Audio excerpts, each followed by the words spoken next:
자, 그렇다면 이번 꿀벌 실종 사태에 대한 경북도와 지자체에서는 어떤 지원책이나 계획이 있을까요? 네, 양봉 농가에 대해서 이 자금 지원을 일시적으로는 하고 있습니다. 그리고 우리 농가에는 인공수분책을 또 제공을 하고 있는데 이 중장기적인 방안이 현재까지 마련되어 있지는 않습니다. 지금 이 피해 농가뿐만 아니라 이제 양봉 농가에 대한 지원책들이 이제 점점 늘어는 가고 있는가 봐요. 그만큼 이런 어떤 벌들의 중요성이 있기 때문에 그래서 뭐 벌을 입식할 때 지원해 준다거나 뭐 이런 건 있는 것 같은데 병해충 약을 지급하는 이런 것도 있더라고요. 그러니까 약을 지급하는 거는 그야말로 진짜 일시적인 대책이에요. 근본적으로 이 벌들이 더 튼튼하게 키울 수 있는 이런 어떤 환경을 만들어 줘야 되는 거잖아요. 그래서 네. 좀 시간이 걸리더라도 조금 근본적인 해결책에 대한 노력들을 해야 되겠다는 하나 하고 저는 경북도의 대책을 들으면서 한 가지 조금 당황스러웠던 거는 뉴스에도 나왔던데 장원벌이라는 이런 특정 품종의 벌을 보급하는 사업을 하더라고요. 그리고 이 벌을 보급받는 사람에 한해서 또 다른 지원책을 주고 뭐 이렇게 하더라고요.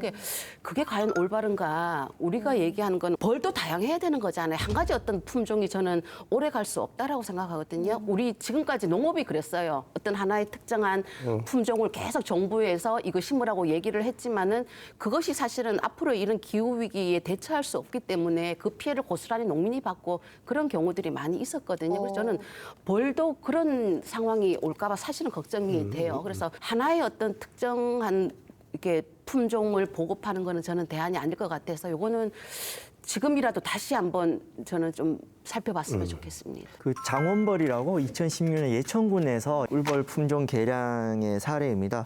예천군이 농촌진흥청과 공동으로 개발한 국내 첫 꿀벌 신품종인 장원입니다. 장원벌은 기존 꿀벌보다 꿀 수집 능력이 뛰어나고 번식력이 왕성해 벌통 한 개당 일벌 수도 45%나 더 많습니다. 제가 이 안동 인근의 그 양봉 현장의 농민들과 좀 소통을 해보니까 이 장원벌의 특징이 뭐냐면은 남의 벌집에 자꾸 들어가서 이 도둑질할 때 도봉 현상이 자주 생겨가지고 벌끼리 서로 싸워서 못 쓰는 사례들이 많이 발생하고 있다고 하더라고요. 또 관에서 좋은 일 하신다고 하니까 이런 얘기를 이제 슬쩍슬쩍 얘기해 주시더라고요. 그래서 아까 말씀하신 근본적 문제도 있겠지만은 장원벌 자체가 현장에서 어떻게 적용되고 있는가 좀 점검이 필요한 것 같고요. 양봉의 어떤 공익성이라든가 이런 부분이 좀 행정에서 아직 이해도가 낮다 보니까 현장 친화적인 행정 어떤 거버넌스 구조가 아직 많이 미흡하다는 얘기들이 많이 하세요. 꿀벌 실종 사태에 대해서도 담당 공무원들이 크게 문제라고 생각하지 않은 것도 있고 약재들을 제공을 하는데 이것에 대한 설명이라든가 사용 방법이 또 나이 드신 분들에게 충분히 설명이 안 돼서 양봉 농가에 이게 쌓여 있는 경우도 많이 있다고 들었거든요.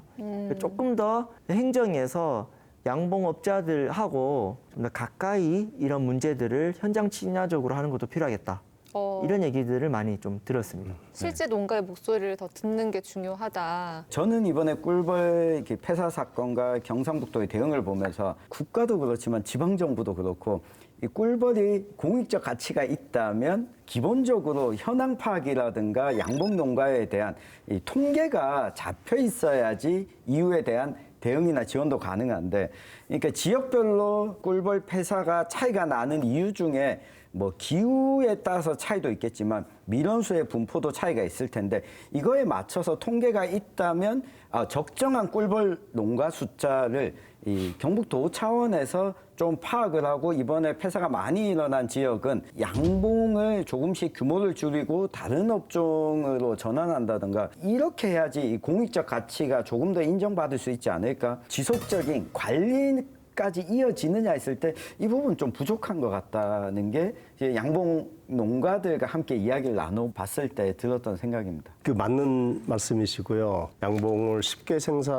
생각하고 그다음 초기 투자 비용이 적은 만큼 대신 보상으로 가져오는 벌꿀의 단맛이 또 아주 지독하잖아요. 예. 그래서 진입 장벽이 작기 때문에 새로 진입하는 이제 양봉 농가들이 많습니다. 그래서 이런 초창기 양봉 농가들이 얼마나 많은가에 따라서 실제로 이제 이번 월동 폐사의 비율도 달라지기도 하고요. 이런 분들이 어떤 형태로 이제 교육을 받고 양봉에 정착을 하게 할 수 있는가 하는 것도 큰 고민거리 중에 하나입니다. 말씀하셨듯이 우리 지역의 밀원 정보를 충분히 가지고 있다면, 그리고 양봉 농가의 수를 제한할 수 있다면 그게 이제 좋겠지만 그건 현실적으로 매우 어려운 일이라고 생각을 합니다. 대신 2019년에 양봉산업 육성법이라는 것이 만들어졌어요. 양봉 현황에 대한 이제 이 통계조사가 이루어질 것입니다. 그리고 일정 봉군의 이상을 양봉을 하게 되면 신고를 해서 양봉 농가의 지위를 받게 되고, 그렇게 하면은 아무래도 법적인 테두리 안에서 지위도 보장을 받을 수가 있을 것 같고, 또 지원 대책들도 조금 더 세밀하게 만들어지지 않을까 합니다.